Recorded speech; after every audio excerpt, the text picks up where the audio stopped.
And she was really helpful in getting me to realize that giving, thinking myself into a crisis pulls me away from the day. Right. And I didn't realize like how many bad days I was giving myself in a row. And the hard part is learning how to allow those thoughts to come in, sit with them for a little bit, and then let them go. And that's as therapists, I'm sure you do this as well. This is a primary focus of like cognitive behavioral therapy and like allowing ourselves to do that. So I really had to like sit down and force myself to practice what I preach.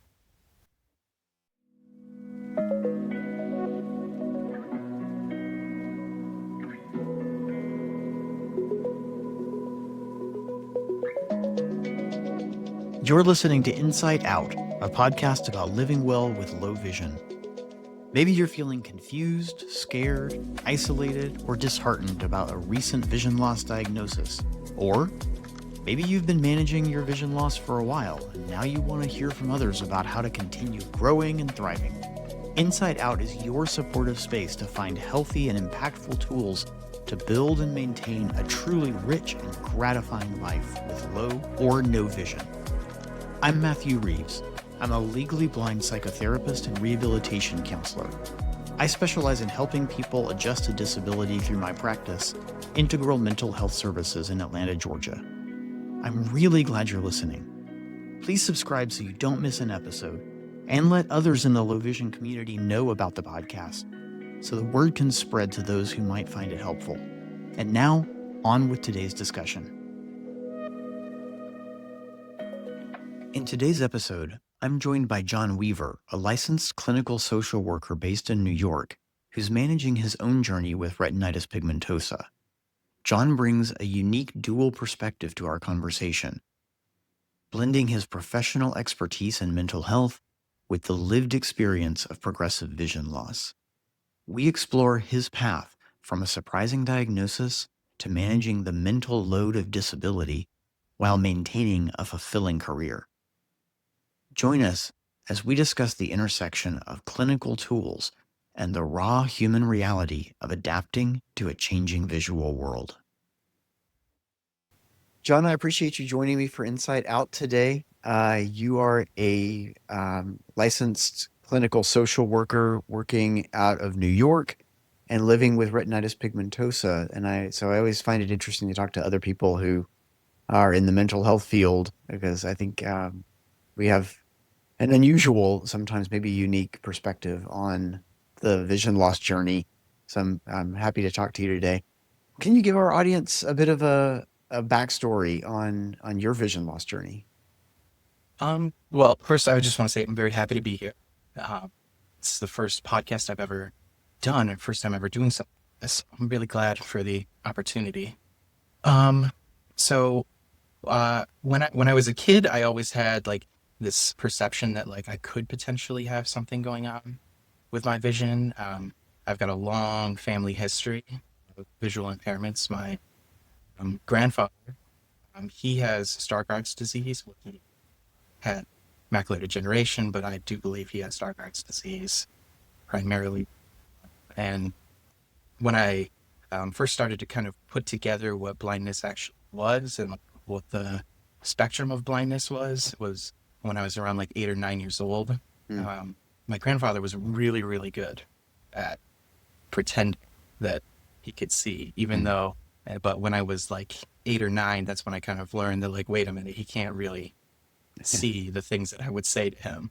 Um, and he started losing his vision when he was like in his 40s, which I don't know if that's like typical for Stargardt's disease, but I do think that he was probably losing it from birth, but Right. it starts to become more prevalent in his 40s.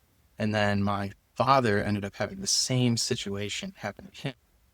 He started to have like early macular degeneration symptoms, and he ended up receiving a diagnosis when he was in his like mid 30s, and he was told that he has had Stargardt's disease. And then that's why it was a little bit strange for me because I first started experiencing some difficulties with my vision probably in like my mid early 20s.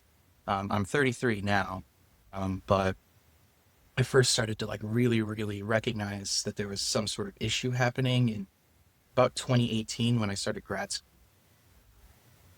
Back then, I started to have like these random, like little like flashes of light happening in my vision, and um, it's really hard to explain what it looks like to people.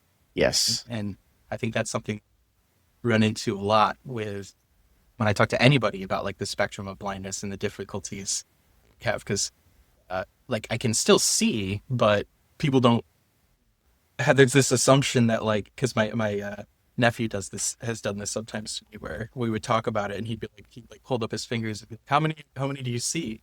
And could see him literally anywhere, and I'll be like, well, you're holding up two, and that's not how blindness works. Right. I passed that test, and that test is irrelevant. Yes. Um, so it kind of when I was in grad school, I was focusing on school, but at this time I was having the random flashes where it was usually like when I wake up in the morning or when I was like laying down for bed or things like that, or sometimes going from one light source to another light source. And I really kind of like slowly progressed. So that kind of, I first started noticing that in 2018. And then when I graduated, it was 2020. And obviously COVID was happening. So I was just going to be staying inside for about a whole year, just working from home. And big part of that time was my vision kind of was relatively like I didn't notice that I had any like tunneling happening, but the flashing and has really was kind of like continuing and kept like ramping up. And I noticed that this was happening when I was like on my computer for an extended period of time. I wasn't doing any of my like little tricks that I do now with my computer, like I used, and I have like high contrast on. I would have Yeah. start having some difficulty with like tracking things and seeing things. I'm a big video game person, Okay. and I used to love first person shooters. And at the time, I remember Halo Infinite came out. As I'm in my mid, I'm 33 now, so clearly I was part of the Halo generation. And I was playing, and I was like doing pretty okay because I've always been something. That was a game that I was usually pretty good at, but I just started to like lose my skills, and I was like, well, I'm getting older and I'm not as good as the young kids anymore. And I was like always trying to find some type of explanation for Was why. there any thought in the back of your head, oh, this might be about my vision? uh, at that time, no. I was like, well, I was always trying to like rationalize Hmm. something because I was thinking that like if something were to happen, it wouldn't be until I was like in my 40s because of like my family history. Right. And So even the flashes and the symptoms you were experiencing, that wasn't enough to get you concerned. It was just a thing that was happening. it was just like they were really random, and they weren't like super like debilitating at the time. They weren't like really, really affecting my Right. day-to-day functioning. Um, and it wasn't until I started dating my fiance that I started to realize like, wait a minute, there was something else happening. Because she just like get up at night without the lights on and like could just like walk around and do stuff in a dark room. And like I didn't I was it's hard about retinitis pigmentosa is, and this is I guess my experience is I don't know that you're like losing something because your brain is like constantly trying to adapt Right. to it. And I didn't really put together that like I was starting to have a harder time seeing in the dark or like low light because it's like such a gradual decline. Right. But so Glory, she's my fiance. I would make jokes at the time. I was like, oh, she has night vision, and like she can see in the dark, and like I just can't see in the dark. And I was like making all these jokes, like, well, I'm just normal, and she has this like random superpower. Right. It's not that I have a problem. It's that she is exceptional. Yeah, and I kept like doing that type of like rationalization in my head because again, I wasn't really thinking about it. And things kind of continued on. And at the time, I was working at an agency in the Rochester area where I was working with kids, and I was an in-home therapist. So, with somebody with a visual impairment, being an in-home therapist was a pretty interesting job because I was driving all over the place every day, Mm. and I was like meeting with people in their house. And obviously, when I was like working with kids, we would do things outside, like play with the frisbee sometimes. Like we would do some type of like outdoor activities, like we would go for walks and things like this. I used to like play catch with the kids a lot. I had like I carried a softball and baseball gloves in my car, just in case, because it was always a great way to start talking. Right.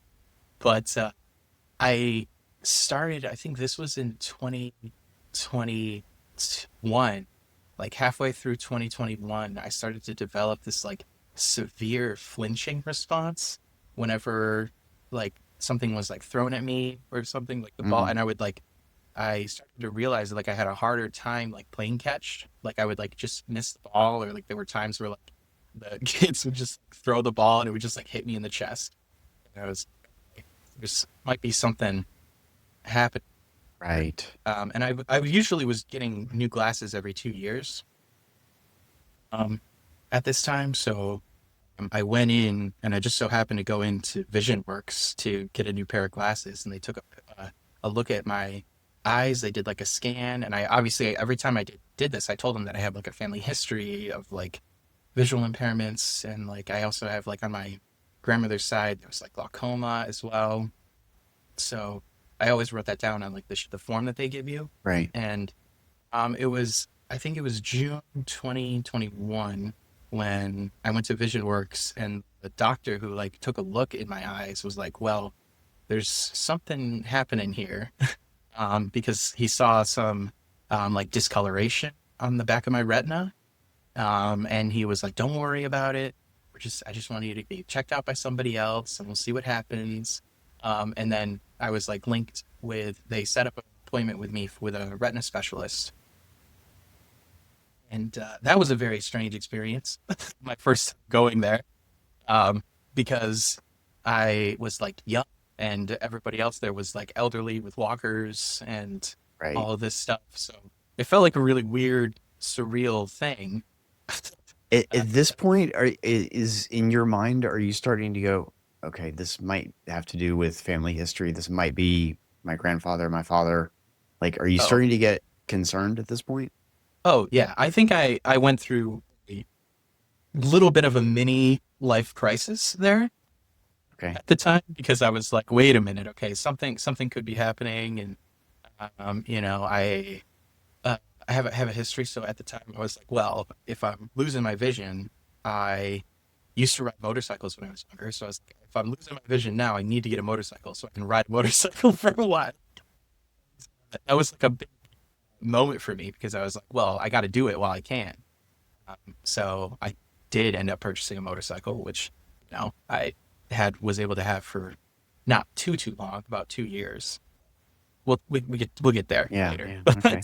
But the first time I went to the retina doctor, they did all the scans, and I ended up being there for I think like 3.5 hours. It was like a really really long period of time. They like super dilate your eyes, and like it's actually going through that whole process is like really scary and overwhelming. Like I remember they did 4 or 5 different kinds of tests. They like injected dye into my eyes, and they were doing like they did like an EKG of my eye, and I ended up having to do a uh, genetic testing at that time because their agency was linked with the University of Rochester, which is a major hospital chain Right. here, and they were doing like free genetic counseling at that time. So I did the swab, and then they kind of looked at my eyes, and the guy, my retina specialist, was like, "Well, it looks like there's something happening, but we don't know what's happening. So, but we're gonna just continue to monitor, and we're gonna see how this plays out." Which at the time, obviously, after that appointment, I went home and immediately went to Reddit to try to find what to do because Right. that's where the greatest minds are. Um, and I was going down like macular degeneration, Stargardt's disease. I was looking at like diabetic retinopathy. I was looking at like retinitis pigmentosa. I was really, really thinking that it was more so Stargardt's disease or something associated with macular degeneration, but I wasn't having any difficulty with like my center vision. It was my mid-peripheral vision that I was starting to Right. notice some challenges. And when I first started researching that, I realized like, well, wait a minute, the flashing is a problem, and this has been a problem for quite some time. And also, like as I was going to retina specialists, like that, like 3 month waiting period, I was kind of going through a very intense episode of anxiety, obviously, because I was like, oh my gosh, something's wrong with me. And I think that that's a somewhat of a universal experience that Sure. people with vision loss have. It's like so easily we go down that rabbit hole of like, I'm going to compare myself to everybody else and like reading everybody else's like testimonies and reading other people's experiences. And through that, like crisis moment, I realized like, wait a minute, I think that this isn't macular degeneration. I think it's retinitis pigmentosa because my center vision was always fine. Uh, and it was a weird experience. And they scheduled an appointment out a year later, and they told me to come back in a year and that we were going to continue to monitor this. Um, Over the next 6 months, I guess my vision degradation was increasing when I was like first going to the retina specialist and things like this. And I also think that there was a point where, because I was in a heightened anxiety state, I was like hyper focused on my vision at all times. I was like constantly thinking about it, and like there was like a big mental load that I was just focusing on all of these little steps and all of these little things. And I was started to like track like every single time I was like having like flashes of light in my vision. And I went to graduate school, and because I work well, I am very big on medical research and research in general. So I was reading all of these various studies, and I was trying to like educate myself as much as I could on like the eye, what each one of these are, what it means, and like the complexities of the diagnosis. And so my symptoms were certainly increasing. And after my first appointment, I ended up calling them and let them know that like I'm beginning to recognize I have like tunneling occurring in my vision. Right. And like I started to put together that there were parts of my vision where like if I put my hands up, I couldn't see my hands anymore. So you started to notice the things that they were looking for. You figured out what would be helpful for them to make a diagnosis, and you were Mhm. okay. Gotcha. And I think it's because I was all fueled by like my anxiety, and I was very, very introspective at this time. And I remember I would like write down how many times in my phone I was like experiencing flashing, and like times when I was driving, I was like really, really fixated on like if I'm missing something, or like if I was missing like uh, stoplights, for example, like where like go from red to green, Right. and I would like be looking forward, but like the person behind me would honk. So I know that sounds really scary. At the time, I didn't really recognize it as like a significant like a problem. I just thought that like people were impatient. Okay. So again, this was that rationalization Right. process. Right. And um and when I went back to because I called and let them know that like this was happening, and I'm starting to have more flashing, and I'm starting to recognize I'm having like tunneling happen in my vision, and I'm starting to have a little bit more difficulty. I started to talk more about, because when I first went to the retina doctor, I didn't really talk about like my difficulty at nighttime, like in a dark room. And then, so I talked about that with them, and I tried to schedule an appointment, and they were like, okay, we'll get you in. It's going to be 3 months. And then, like, 2 hours later, I got a call from a nurse from them. And I was like, well, okay. Hi, how's it going? And they were like, so what's really happening? And then I kind of gave them the rundown, and they're like, oh, we're going to get you in as soon as we can. And Okay. she was like, could you come in next week? And I was like, oh, yeah, I could. That's exciting. And again, they were like very reassuring with me. They were like, it's just we're just gonna check it out. We're just going to see what's happening. I think it sounds like we've had a little bit of an escalation. Don't worry about it. And obviously, I'm an anxious person, so I immediately had a little bit of an additional crisis. Yeah, that reassurance was not very reassuring. No, especially when they were like, "Oh, we'll come in 3 months," and then it was a call from a different person, like, "No, you need to come in next week." And Right. the appointment, I remember I'll never forget, it was a Thursday that she called me, and she's like, "We're gonna get you in. We have you set up for an appointment Monday at 9 a.m." And I was like, "Oh, okay, that's pretty quick." So they're saying this is not an emergency, you stay calm, but they're acting as if this is a very big deal. Which, Yeah. to an anxious person, it's probably not the best way to handle that situation. It's so Could be. Yeah. when I went in for the appointment, through the whole gambit of tests again, and I ended up being there for again 3 hours of testing. They checked dye in my eyes again. They ended up doing all of these other exams that, like, I didn't do previously. And the equipment that they used was really, really very different from the first time. And at this time, they actually had me do a visual field test. Right. That by far is the worst experience I had doing a machine thing. Agreed. My head was like strapped into this thing, kind of. It felt like when they put like the little like circle around your eye. It felt like a Clockwork Orange situation. Yeah.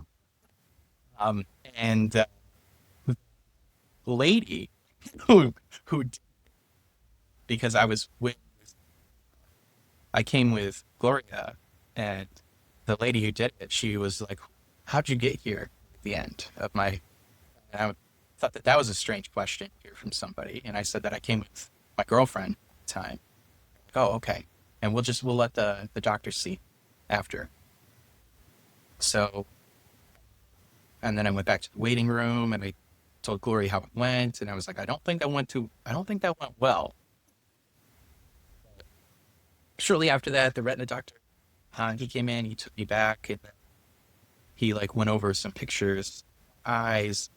He let me know that I've developed bony spicules, in my eyes. And he said that I think we have substantial evidence to do a retinitis pigmentosa diagnosis. And again, he was also like really reassuring. He's like, "Don't worry, we're going to continue to monitor this, we're figure out the plan," and all of this type of stuff. And this is when I also got the information for my genetic testing.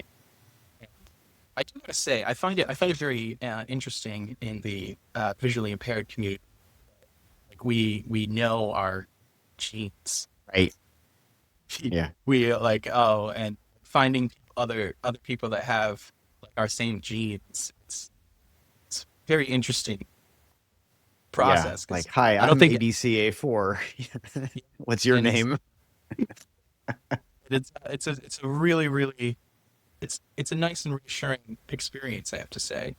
But he let me know at the time that I have PRPH2 as my dominant pathogenic gene, Hmm. and I also have ABCA4, which is a gene that's associated with Stargardt's disease. Right. Yeah. And I have both of these. And, through that, we're the primary dominant gene currently is the PRPH2, because that's causing peripheral loss. And on the visual field test that I completed, I have a ring. My vision, it kind of looks like a donut, where I have like a circle of like difficulty in both of my eyes, but the very far peripheral I can see, which is It's it's almost like a hybrid of RP and Starkheart. Yeah. it's a little bit of a weird thing. And my retina doctor did tell me, he's like, "Well, you kind of have like a little bit of a special presentation." I was like, "Oh, well, that's nice to hear, I guess. I'm important." So what? And he let me know that there's a chance that later on in my life I can develop macular degeneration because of this. He also gave me a lot of like education on how there's potential to lose my center vision. I think that this is very common with people with retinitis pigmentosa. Eventually, over time, you lose more and more of your rod cells. The cone cells begin to be affected as well. Uh, So I'm which curious, this is all still happening while you're in grad school learning all Oh about. no, no, sorry, Oh, sorry. I graduated in 2020, so this was okay. like right after I did all my schooling, and I'm I like, see. oh, now I can finally just go to work. Did your training and your experience in the mental health field like impact how you received this news or how you were responding to it? Oh, 100%. I think it's very, very common for us to kind of have a series of existential crises. And I've certainly have been able to identify that like vision loss and receiving a diagnosis is a series of crises, and it's also a series of grief episodes Yeah. constantly. And prior to this, I've always been an individual who has pretty high anxiety and obsessional thinking at times where I sometimes get stuck and hyperfixated on things. Uh, and certainly am on the ADHD spectrum as well with my hyperfixations. And um, during that time, retinitis pigmentosa became a strong hyperfixation. Right. And that's why I was spending pretty much all of my time that it wasn't working dedicated to like researching things, reading like various like potential treatments, and like I was watching lectures online of like medical school lectures to try to learn more about like the structure of the eyes and trying to find what I could do to prevent things from getting worse or to stop it. The hard part is we've, especially with all types of vision, we're not there yet. We're we haven't figured out how to turn it off, to stop. That must have been especially difficult for somebody with dealing with anxiety and some of those hyperfixations to be in a place of saying, look, the mechanism I have to adjust to this, to tolerate this, to cope with this is to learn, Hmm. and yet all the learning didn't actually result in much that's useful, even despite all that effort. Oh yes, and I took this way, way, way, way, way too far. I was like translating research articles from German to English. It was like reading about like genetic studies that they were conducting with stem cells in India, and I was reading like in South Korea, and I was reading things from like China and like what they were researching, because and the conclusions were all about the same, that like we don't know how to do it, we don't know how to stop it, we have ideas how to stop it, and we're trying some things, Right. but there's no definite cure. And I know that there are like prospective treatments out there right now. Like because of this, I've applied to Ocugen OCU 400. I Every time they've done openings for their treatments or for their um, like clinical trials, I applied to every single agency that was doing this in the United States, and they all were telling me that well, we can't do it right now. But they were really, really what's comforting, I guess, was they were like, well, your vision's not bad enough right now because your visual field test is your BCVA, so my best corrected visual acuity was still 20/20 with glasses, but if it was worse than 20/20, then I would be meet the threshold. And well, the hard part about retinitis pigmentosa is I'm probably going to have 20/20 vision from that test well into my 40s. And even if I were to try, like probably even into my 50s, I will probably have 20/20 vision with corrected glasses Right. for Because it's not accounting small sections. for very small sections of your field. Yeah. It's not accounting for the full picture. Mhm. So the research, which that's a form of self advocacy. I mean, it sounds like for you, it maybe went further than was useful, Mhm. but it ultimately didn't help that much No. emotionally. What did you discover um, after that? What was the next way that you tried to come to terms with this? Oh, I certainly tried to play pretend for a while. It was about 2 years of me pretending that nothing was wrong, Mm, even though things were continuing to degrade. And it's weird that vision loss isn't a super gradual moment; it's stages and plateaus. And there was a time, I believe this was in 20, right after I received the diagnosis, where I was at about a plateau for about 8 or 9 months, where things kind of stayed the same, and then I experienced significant decline in like mid 2023 to 2024. That's when um, the flashes of light in my vision greatly increased. Um, I started to be much more salient in my ability to recognize, like, okay, there's a problem happening, and I started to like have more like quote unquote like blind moments where I would like go from one setting to another light setting. I would like walk in, I would see someone, like people would just like walk in front of me, and I started to like not see them until they're directly in front of me. right. And I have like there's a series of like critical moments, I think, that all of us experience. And one of those moments was when I was working and I was driving at the time to like people's houses to meet with clients. And I opened the door to a gas station because I wanted to get another cup of coffee. And I opened the door and I walked right in, and there was a person standing behind the door. And I did not see them because my eyes didn't like refresh, and it was really, really bright outside, Right. and it was like really dark on the inside. And I just walked right into this person. And that was a moment where I was not a good day. I ended up calling and canceling my sessions for that day Hmm. because I was like, wait a minute, I just walked into somebody and I just need to go home. And That was way more than just an awkward social moment. That carried a lot of emotional weight for you. oh yeah, and throughout all of this, I was experiencing like a strong like waves of depression, and I was like struggling with like the questions about like, well, my future, what am I going to do in the future? And, like the idea of like being somebody with a visual impairment, like I was like, that's not going to be me. And I think a lot of that like was fueling even more of the anxiety that I felt, and I wasn't coming to terms and like accepting the fact that like this is my circumstances.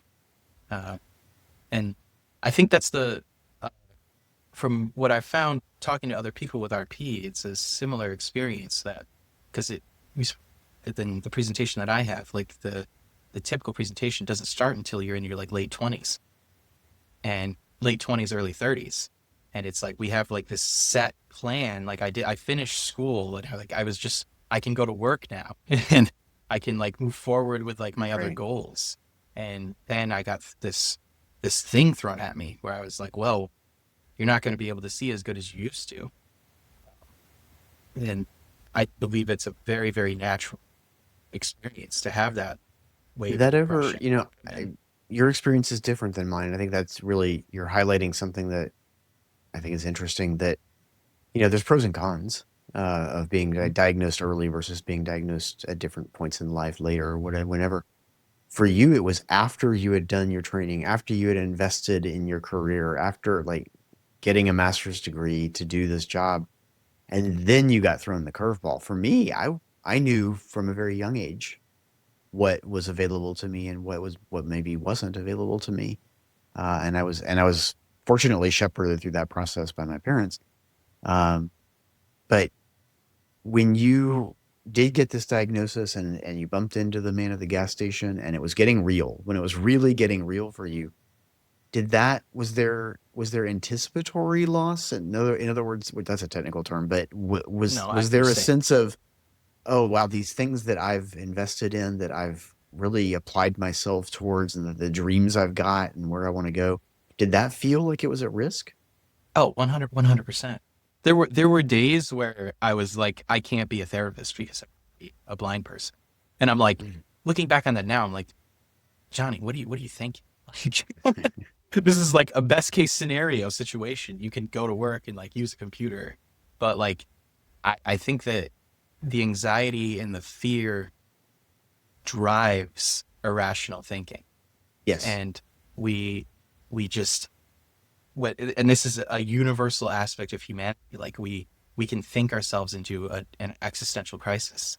And I was thinking that like I wasn't going to be able to drive anymore. I wasn't going to be able to like do anything. I wasn't going to be able to ride my motorcycle anymore. I wasn't going to be able to just go for walks outside without having a hard time. Like I was going to have to learn how to like use a cane. And I was like, this just wasn't my plan. And when I talk about it, like now looking back on that, I'm like, it's just such an inappropriate waste of my time to dedicate all of this energy into the fixation on like, oh, these are just the perceived losses. Kept pulling me away from what the day to day experience is. Like I was dedicating so much of my time every day thinking about how bad things are. Right. And like it stopped me from realizing like, well, man, doing great today. I'm able to be there today. And I'm still able to get out and go for walks and like cook stuff outside and like do like I could grill and like I could go for walks and like I can still ride my motorcycle for a period of time. And I was like, there's a big moment, and Gloria was a very, very critical support. And I'm very thankful because she's also a therapist. So Very we helpful. are Yeah. two therapists, so we can really, really focus on what's happening together and kind of working through everything. And she was really helpful in getting me to realize that thinking myself into a crisis pulls me away from the day.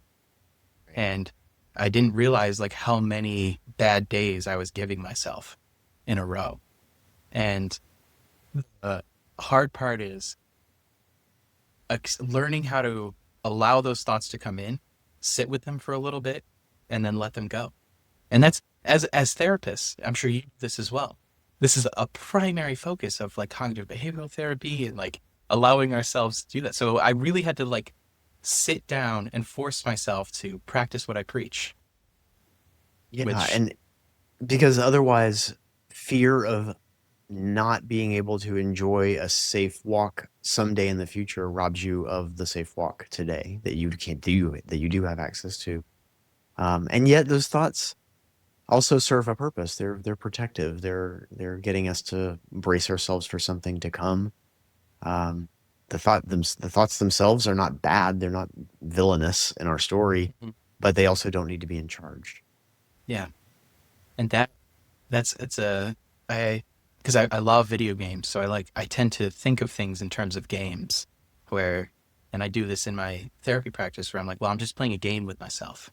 And I'll use like the CBT triangle to like help me break down each of the players of the game Okay. and try to find ways to combat each other. And just because people may not know what that is, can you just briefly describe the CBT triangle? So cognitive behavioral therapy is I explain it because I am in my 30s. I was born in the 90s, so I'm a Pokemon kid. I explain it to people if am.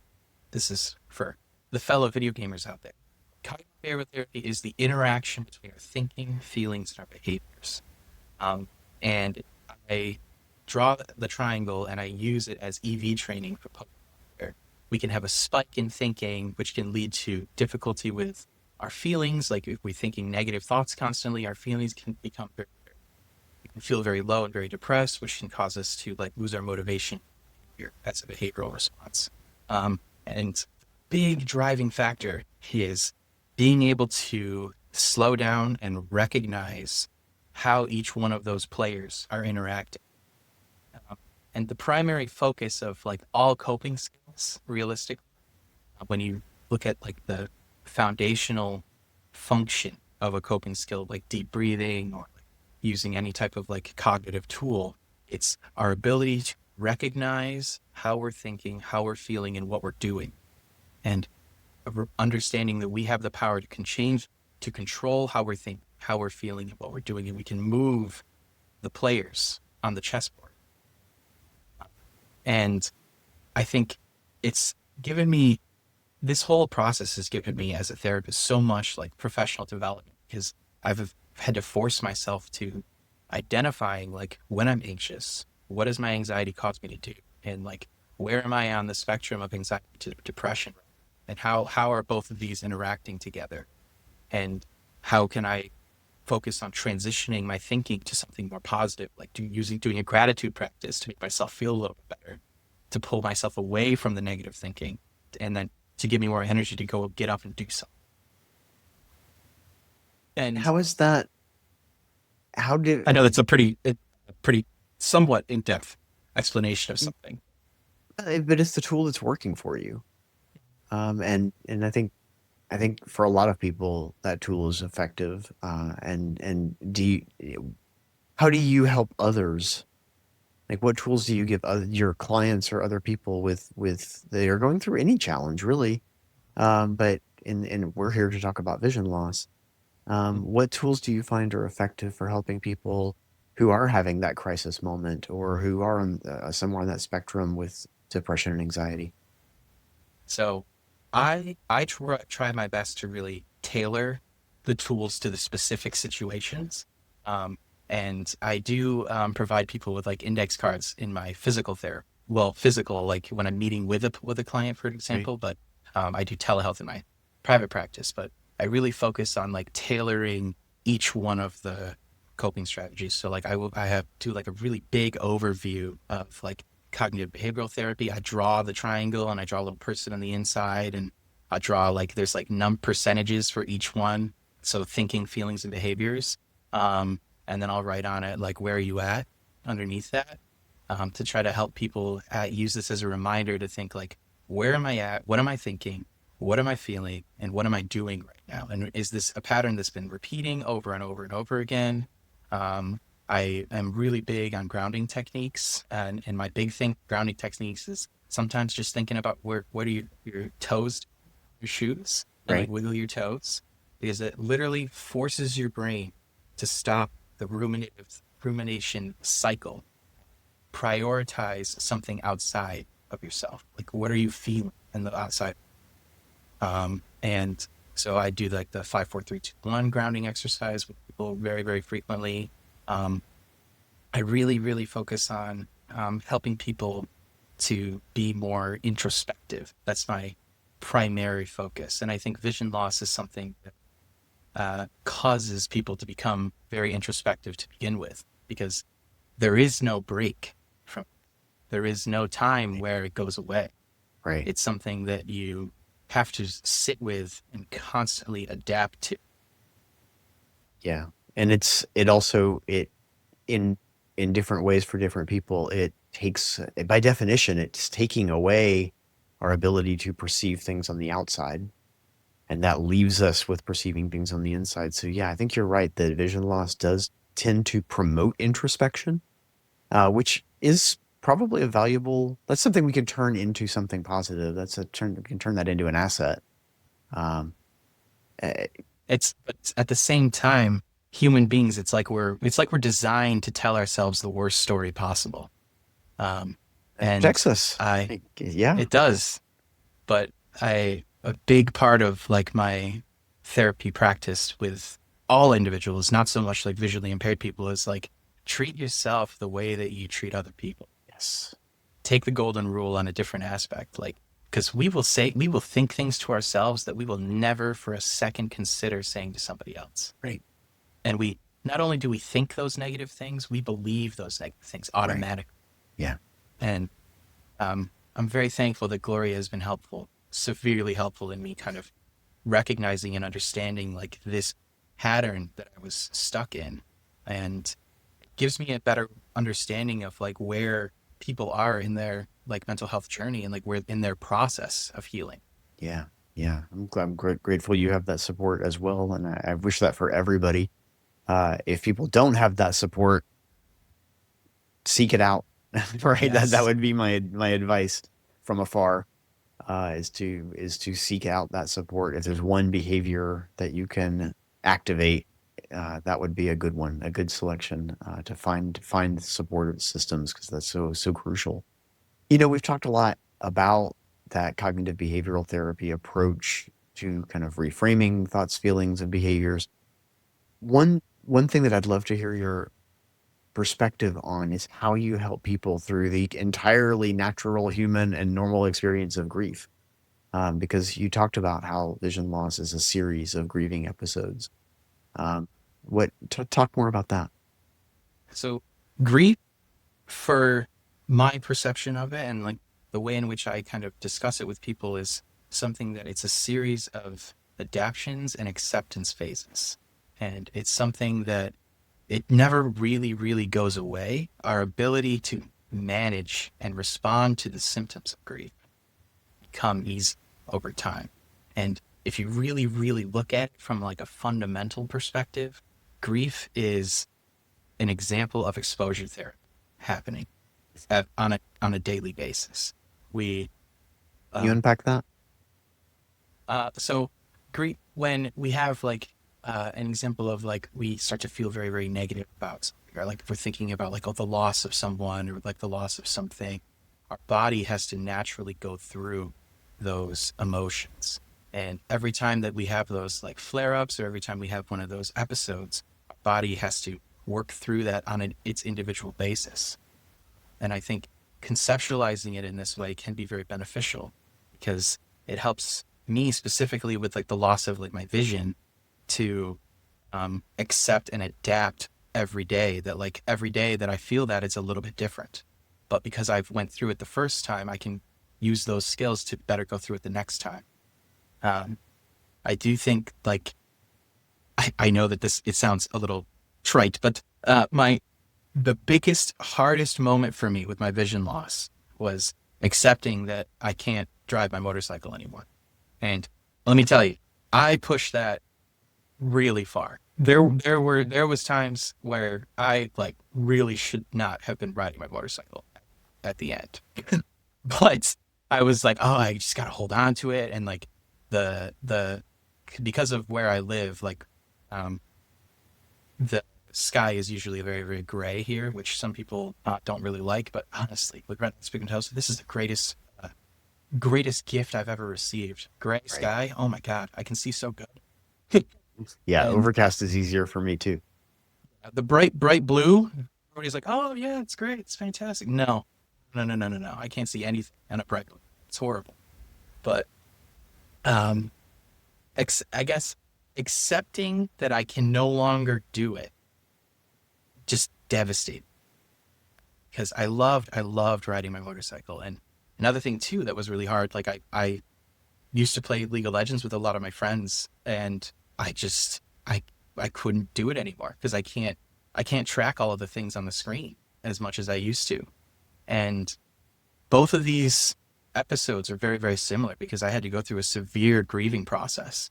I was like grieving the loss of my ability to do something, which that's a very, very common aspect of people with visual impairments. And then I was like grieving like the loss of like fun. So I thought to myself into a crisis moment where I was like, well, I'm just never going to have fun again. And it was all an example of like me literally engaging in the cognitive distortions Right. that we're all trained as therapists. Like these are cognitive distortions. These are things that we have to like label and identify. We have to work through them, and labeling and identifying didn't help me at all. I was like, Right. yeah, I'm having a cognitive distortion, but yeah, it's happening to me, and it's real. Uh, so in order for me to truly work through that and come to terms with it, I had to just allow it to come in every day. Like I would think about my motorcycle all the time. And I used to watch like all these like YouTubers that would like ride motorcycles, and I was like really, really into it. And like I like kept watching that on YouTube all the time. And I was like, well, I'm just like hurting myself because I was just making things worse. It's it's such a delicate process too, because it's little wins are how we get through it, not the big stages. It's like all of the little steps through the stages are what's going to help us. What's an example of a little win in the grieving process? I think a very, very small little win is just allowing the thought to come into my brain and then not engaging in an anxious cycle. like Just let it in the be. spring. Yeah. And in the springtime, for example, because around March is when I would always, like for my motorcycle specific, right around March is like, this is when I would like get my motorcycle. I'd do all my maintenance for the spring and I'd be like ready to go.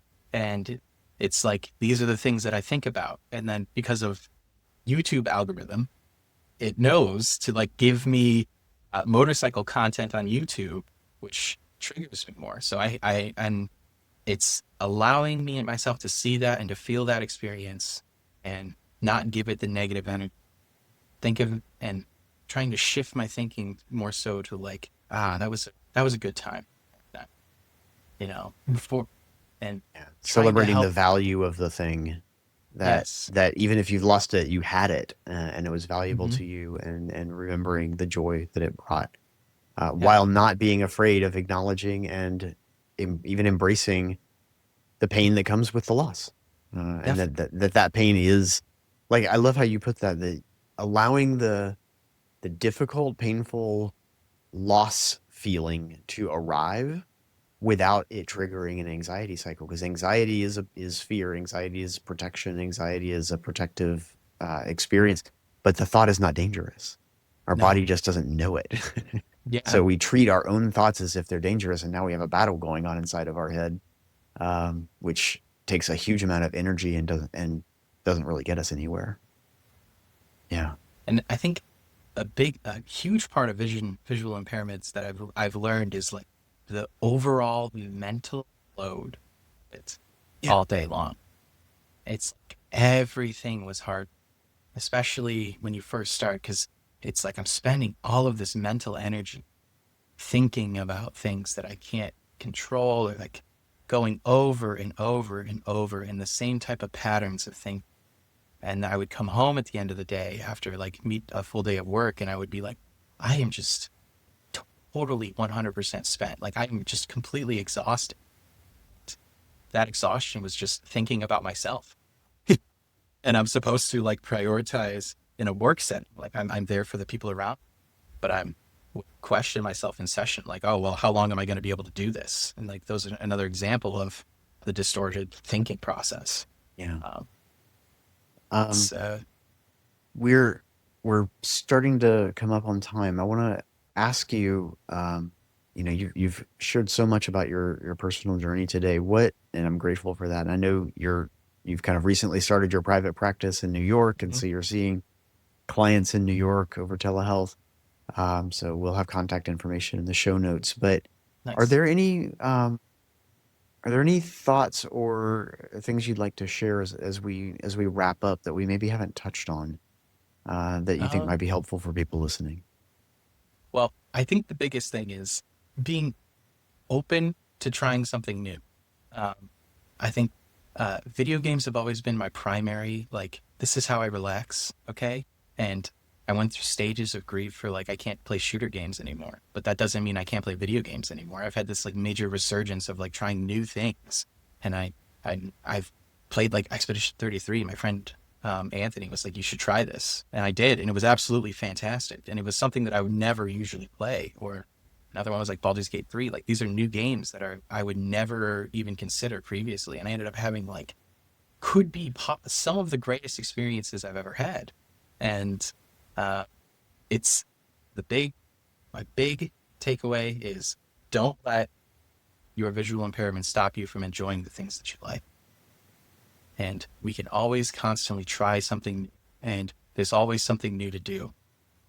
Right. And And I love how uh, you're describing that even in terms of video games. You still play video games. It just doesn't look like it used to look.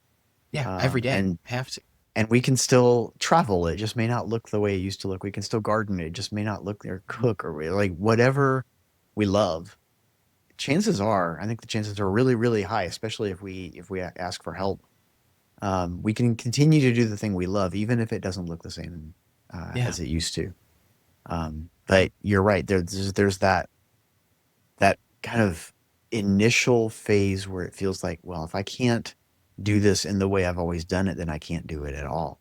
And that is a great way to lead to depression. So being aware of that thought is coming in, and countering it and saying, hang on, I may not know how to do this as a person with a vision impairment, but let me get creative. Let me ask for some help. Maybe there's somebody who can help me come up with a different way.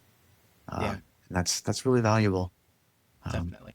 yeah. And I'm very, very excited for us in the future, people with visual impairments. I know that there's a lot of like doom and gloom.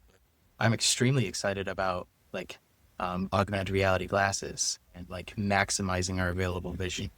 And I'm very, very excited for like further. I know that it's the hot ticket item, but I'm excited about more integration of artificial intelligence to help us Yeah. and to like be more adaptable in the moment and like help us better understand and like see things and provide us with more support on the vision that we still have.